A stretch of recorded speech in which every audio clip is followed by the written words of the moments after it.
Bonjour et bienvenue pour cette vidéo de démonstration d'initiation au logiciel ENC. Cette vidéo a pour objectif de vous montrer les bases de l'utilisation du logiciel en prenant pour exemple la création de la géométrie de cette pièce et puis toutes les étapes nécessaires pour l'obtention du programme d'usinage que vous voyez sur l'écran. Je vais commencer donc par effacer l'intégralité des choses qu'il y a sur l'écran et puis commencer le dessin de la pièce. Alors pour le dessin de la pièce, je vais travailler avec cette barre d'outils. Cette barre d'outils contient les icônes pour la création géométrique, les points, les segments, les cercles, etc.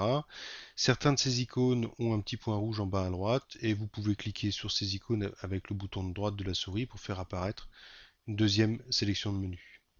Donc je vais commencer par créer un cercle. Lorsque je clique ici sur le cercle, une barre d'outils ici me permet de rentrer les caractéristiques que je connais du cercle, par exemple la valeur XY de son centre ou le rayon. Et puis j'ai également un petit texte en bas à gauche qui me dit quoi faire. Donc là ici définir le point de centre du cercle. En l'occurrence, moi je vais rentrer le rayon parce que je le connais. Donc dans la case ici, je rentre le rayon et ensuite je viens survoler le point de centre puisque mon dessin, le rayon est centré sur le 0. Je peux déplacer mon dessin sur l'écran en appuyant et en maintenant la touche contrôle du clavier enfoncé. Avec la molette, je peux zoomer. Avec le bouton de droite, je peux déplacer mon dessin. Avec le bouton de gauche, je peux le faire tourner. Je vais maintenant tracer le segment du bas. Donc je vais cliquer sur segment. Ici, on me dit définir le point de début. Là, je peux rentrer les cotes. Donc ça va être moins 50, moins 150. Donc le point est ici figé. Je ne peux plus le faire bouger avec la souris. Je vais cliquer ou cliquer sur la coche verte ou bien appuyer sur la touche entrée du clavier et définir ici le point de fin. Donc il est à 100 mm plus loin, je pourrais rentrer la cote sur X. Donc la cote sur X 100 mm me permet de définir la cote sur X, mais pas sur les Y. Je peux encore évoluer à ce niveau-là.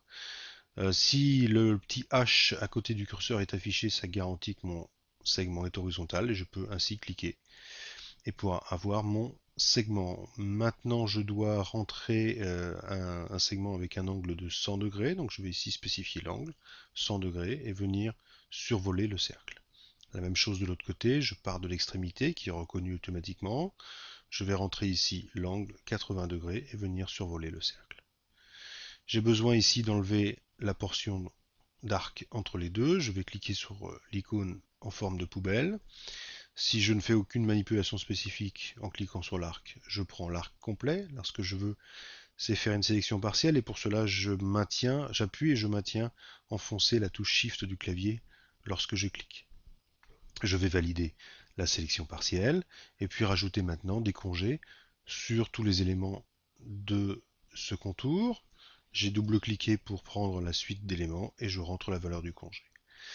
Donc voilà, la géométrie est terminée. Je vais maintenant donc créer ce qu'on appelle un contour. Alors on peut créer plusieurs types de contours dans ENC, des contours fermés, des contours ouverts, des contours 3D, des contours balayés, etc. Ici, il s'agit d'un contour fermé, c'est-à-dire qu'il y a une clôture. Et je vais, pour définir ce contour, double-cliquer sur un des éléments qui le forment. Tout vient ici en rouge. Je vais valider ma sélection avec le bouton du milieu de la souris, en appuyant sur le bouton du milieu de la souris. Et puis je vais rentrer donc la profondeur de ce contour. 20 mm ici. Voilà, le contour a été créé et je vais maintenant ajouter des cycles d'usinage sur ce contour, soit en cliquant avec le bouton de droite de la souris directement dans la zone graphique ou ici dans le bandeau blanc, avec un menu édition qui me permet de changer éventuellement la profondeur du contour. Mais ce que je veux faire, c'est définir un usinage. Donc je vais cliquer sur l'onglet définition des usinages et puis je vais ici venir ajouter un cycle. Parmi les cycles qui me sont proposés, je vais prendre le cycle en escargot, régler les paramètres du cycle avec une position de plongée automatique, une position de descente en hélice avec une valeur de descente de 1 mm par tour, 2 passes en Z, et je vais choisir donc un outil, une fraise de 1998, pourquoi pas. OK et OK. Donc ici le cycle a été créé, donc sur 2 passes comme j'ai demandé. On peut ici simuler le cycle d'usinage, comme ceci.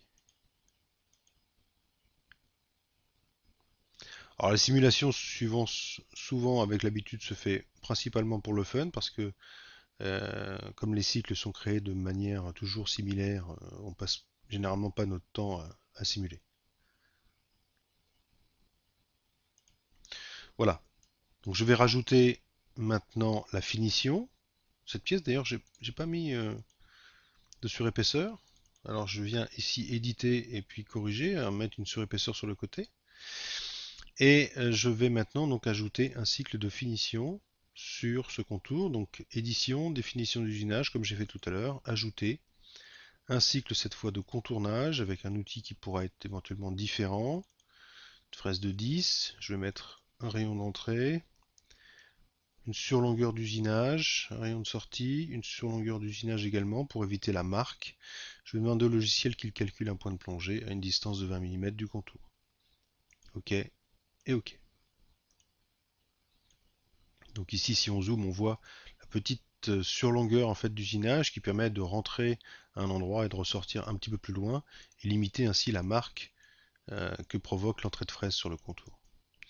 Donc on peut simuler la partie finition.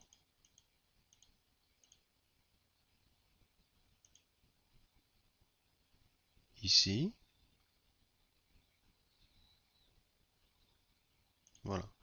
Pour des questions de visualisation, on a aussi la possibilité de supprimer temporairement les bauches pour ne visualiser que la partie finition. Je vais ici reprendre. Et puis maintenant, il est temps de post-processer. Donc pour obtenir le programme, j'ai différents post-processeurs à ma disposition. Je vais prendre le post-processeur ISO. Ce post-processeur peut être configuré. Plusieurs configurations sont livrées avec ENC pour différentes marques de machines. Vous trouverez certainement la vôtre. La configuration s'effectue de manière simple, souvent avec notre assistance téléphonique, mais pas tout le temps. Et il y a une garantie de fonctionnement final sur votre machine. Donc on voit ici le programme. Alors on voit aussi qu'il y a beaucoup de G1 en en-tête. C'est en fait la descente en hélice qui a provoqué tous ces G1, donc un programme qui est extrêmement long. Alors le post-processeur peut prendre en compte les machines qui autorisent les mouvements G2Z. Donc on va changer la configuration pour ça. Je vais reprendre la Fanuc 0i que j'avais pris tout à l'heure. Voilà, et puis je vais cliquer sur Z permis, donc qui permet d'utiliser des G2 là-haut, G2Z là, lorsque c'est nécessaire. Voilà, donc le programme est nettement plus court. Vous voyez aussi qu'automatiquement ENC a créé un sous-programme, hein, puisque la poche ici centrale est faite en deux passes, donc de ce programme en fait pour l'usinage.